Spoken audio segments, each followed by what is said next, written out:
Hello, good morning. Today is Thursday, December 15th, and I am Kenny Polcari, your host of the party. And what is happening? Oh my God, what a great day it was yesterday. JJ finally showed everybody that, in fact, he's got a backbone and he can stand up. But let's see what people really think, right? So all I can say is, hello, can you hear me now? JJ remains steadfast, right? Saying that we are not close to ending rate hikes by any stretch of the imagination. And the dot plot leans to an even higher terminal rate next year. And stocks traded erratically, right? And they're lower again this morning as analysts started to dissect the conversation. And today is all about the European, Latin American, Asian central bank policy, right? What are we having for dinner today? Well, this is recipe number 8. Mussels Posillipo in the Feast of the Seven Fishes, but we'll get to that in a moment. Okay, the headlines say it like it is, right? Powell sees rates higher for longer amid Wall Street skepticism was on Bloomberg. On CNBC this morning, they had Fed raises interest rates 0.5 point to the highest level in 15 years. Well, guess what? Here's a hint. Next month, when they raise them again, it's going to be the highest level in 16 years, right? They act as if we're not aware of what's happening. It's infuriating.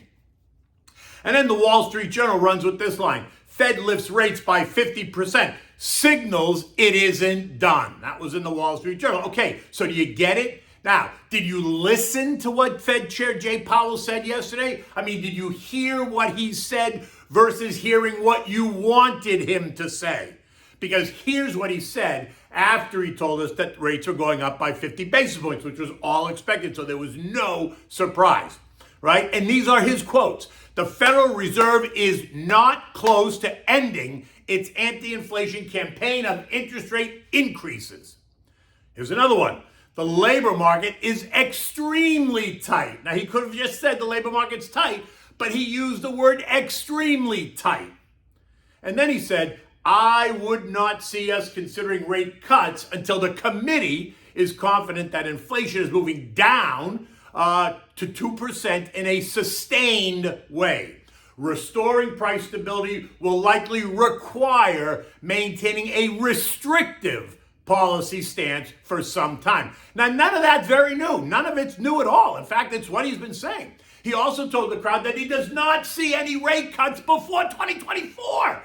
Now, he didn't define when in 2024. Is it January? Is it June? Is it December? Because that makes a difference, or at least it makes a difference to investors that play the guessing game and try to time the markets, attempting to pick the low and then the high and then the low again, which is completely ridiculous if you're a long-term investor. It's just that simple. Look, Uncle Warren Buffett, he clearly proves that point, but let's move on.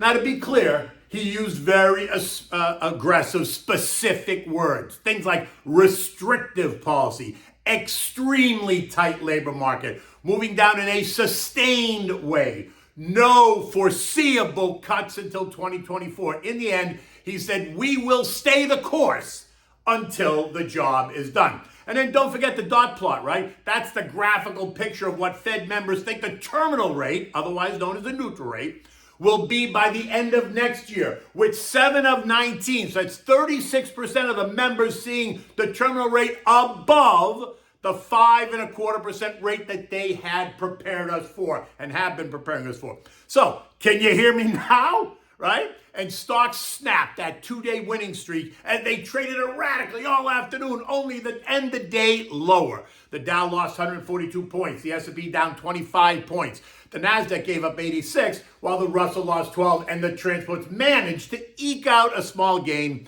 adding 85 points. So anyone out there that is still in the Fed will pivot camp must also be in the Trump 2024 camp. Why? Because it ain't happening. There's no way the Fed is not going to pivot. And Donnie has no shot of being a candidate, never mind the president, in any party. Not happening. Unless, of course, he creates his own party and then names himself the sole candidate. But he's still not winning, so nothing to worry about. So now it's just time to move on. So can we just move on? Now, some say that JJ surreptitiously signaled that while he was sounding hawkish, he was really being dovish, suggesting that the Fed is close to reaching its goal and the tightening cycle will end. And why do you think that is? One, because that's what they wanted to hear. And two, because he said the size of the next rate hike come February 1st will depend on the incoming data, leaving the door open to a 25 basis point hike versus a 50 basis point hike, or even versus a 75 basis point hike, right? Now, he's promised 50, but let's see. And that won't work if he cuts it to 25, because then he's going to not get to the terminal rate that they told us they were going to get to at 5.25 by the end of 2023. And he never said that he was close to reaching his goal. Quite the opposite, right? See the quote number 1 above that I just told you. And at some point, we will reach the end of this cycle. That's true. But that's not happening before March of 2023 at the earliest. And if that is true, then that's what he's been saying for more than 2 months now. It's always been the goal. That's when he suggested they would pause to just see the effects of what the 11 rate hikes would have produced. So again, what did he say that was new? Absolutely nothing, nada, zilch, period. So stocks cooled off a bit and tried to reconcile the latest chaos created by the algorithms. And that's it. There was nothing more.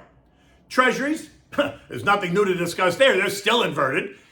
Is there anything to say other than ask, when will the NBER, the National Bureau of Economic Research, call it?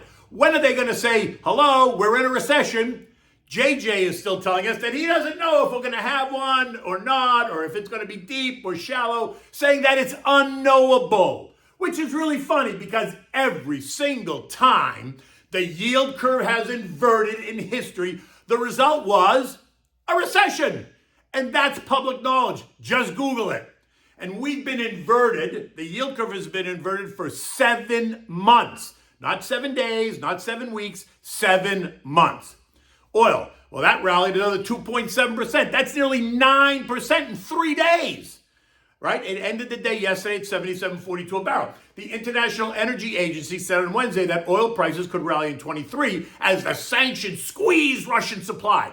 But our friends at Goldman are not buying it. They're suggesting that they expect demand to get weak. And as they sell their economic slowdown and demand destruction story. Remember, they're calling for the S&P to trade as low as 3,000 before the bear market is over, ending 2023 in the 3750 range. So naturally, they have to be bearish. They need to talk their own book. OPEC chimed in as well, warning traders that they too expect weak demand. Which means what exactly? They, of all people, will cut production if that happens, and that will provide what? Price support. So who are they kidding? They hold the key since Joey has allowed them to become the world's largest producer of oil, a badge that the U.S. wore during the prior administration. But let's not go there either. Oil remains in the 70 to 83 trading range with an upward bias now that we're all the way into winter. Gold was hugging the trendline resistance at 18.18 an ounce, fighting hard to remain there. As long as it could hold on, then we could see maybe gold test $1,900 an ounce in short order. But alas, it did not hold. Once traders and investors heard that rates are going higher and that the Fed isn't close to ending the hiking cycle, they took their profits. Remember, gold was up more than 10% in the last month, from 16.90 to 18.18. So anytime a trader can create alpha, think short-term trading profits, they do that. This morning, gold is down $26 an ounce, trading at $17.90, leaving it solidly in the $17.40, $18.20 trading range. And this morning in Europe, it's all about the Bank of England, the European Central Bank, the Swiss National Bank, and a host of others, Mexico, Norway, Philippines, and Taiwan. In fact, at 3:30 this morning Eastern Time, the Swiss National Bank announced that they were raising rates by 50 basis points to counter the further spread of inflation. And their inflation is only 3.5%. Well ahead of their target of 0% to 2%. Can you imagine that? 3.5%? We had that in April of 2021 when this whole thing started. The benchmark rate in Zurich is now 1%. Norway is expected to raise rates by 25 basis points. Their inflation rate is 5.7. With both the ECB and the BOE are expected to raise rates by 50 basis points to counter their inflation, which is running at plus 10%. As the sun rose over the continent, those stocks came under pressure falling nearly 1% in early trading. So stocks there are under pressure as well. And here in the U.S. at 4 o'clock this morning, futures are down and down substantially. The Dow losing 260 points. The S&P down 40. NASDAQ down 150. The Russell off by 20. Investors digesting JJ's latest speech. Some saying that he just knocked Santa off his sleigh, while others say not so fast. As discussed, I expected that the market was going to test a bit lower before the end of the year. I still expected to rally into the year end, taking it right back to here, 4,000, 4,100, nothing more than that. The S&P closed the day at 39.95, down 24 points, after trading as low as 39.65 and as high as 4,053. We're now at the end of the year trading pattern, and while we'll continue to get some data points, they mean less and less as investors focus on the holidays and getting together with family and loved ones. Moves can be, and you should expect them to be, exaggerated over the next 11 trading days. That's right. There's only 11 trading days left in 2022. Expect more year-end tax loss harvesting during this time, but remember, in case we get an outsized move to the downside, be ready to put more money to work in names that you have researched and you like.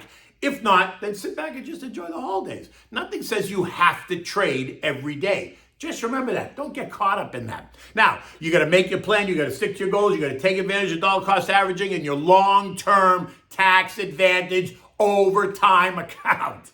Overweight the stuff that people need if you're nervous, right? Which tend to be big, boring, yet beautiful names that pay decent divvies. Staples, Utes, Healthcare, Energy. You know that I've been screaming out that for the whole year.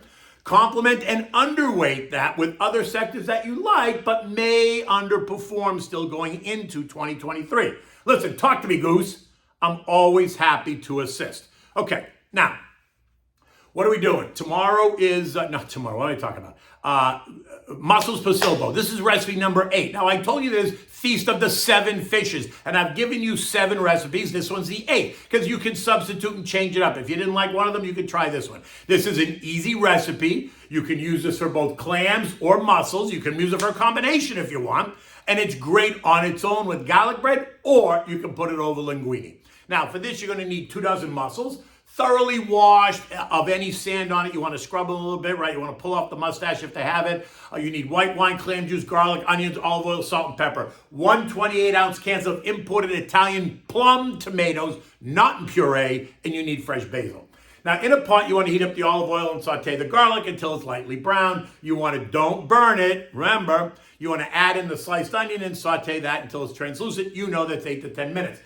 You want to add 1.5 cups of dry white wine.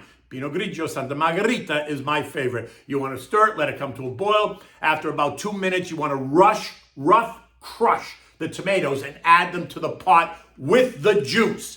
Now, when you rough crush, you literally crush them in your hand over a bowl to catch the juice. You can also use a blender, but do it quick because you don't want to really puree it, right? You want it to be kind of chunky. You want to add enough of the tomatoes to give it some substance and color. You don't need to add the whole can if you are not serving it over pasta, linguine, or something like that. Now you want to add one of those small bottles of clam juice, and then some fresh basil leaves. Season it with salt and pepper, turn the heat down to simmer, cover it and cook for about 15 minutes or so it steams, and then the mussels open up. Now, when you add the mussels to the pot, that's when you want to cover it tightly, right? Now you want to cook until the shell's open, should be between 8 to 10 minutes. Then you want to discard any mussel that refuses to open. Don't try to open. If it doesn't open, don't open it, toss it out. Now, present this dish in a large bowl with the mussels bathing in the Posillipo sauce, because that's what this is called. The dish demands toasted garlic bread to dip in the sauce while you're enjoying the mussels. And like I said, if you're going to do this over pasta, I would do it over a linguine or a spaghetti. I wouldn't do it with a small pasta. You got to do it like with a long pasta. In any event, it is recipe number 8. Feel free to change it up as you want, whatever you like.